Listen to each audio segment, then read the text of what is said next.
Of Evangel University has announced that he is resigning. Mike Rakes served as president for 5 years.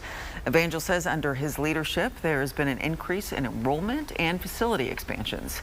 In the coming months, Evangel's board will begin the search for its next president. In the meantime, Dr. Michael Kolstad will serve as the interim president. Board says his 35 years with the university will help in this transition.